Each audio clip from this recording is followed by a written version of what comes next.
As you can see, all of our pieces and parts are covered up with primer. So we are now ready to start bodywork and everything. But before we break out the Bondo, there is a little bit of patching that we still need to do. And that's going to be taking care of the only rust that was ever on this thing, and that's all the floor pans. Now we have the full pieces, but I don't want to use the whole thing. I'm going to use as much factory metal as I possibly can and only take out the parts that are rusted. So as we can see here, you can kind of tell where it went from solid metal to where it starts to rust. And we're only going to try and take out the rusted areas. Well, here we are. We roughly took out the real bad areas with holes in them.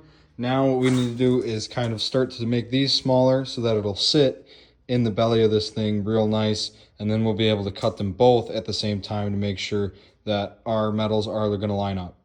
Well, of course, the piece is not long enough, but the rest of it lines up fairly well, so I think this one will work just fine. We'll just have to make some more pieces. Now, the last piece for this driver's side here is going to be this corner, which we're going to have to make ourselves because that is not part of the floor pan. But it needs to look something like that. So tomorrow we'll make that. We'll start making up the pieces for this passenger side, and hopefully we can start welding some things in.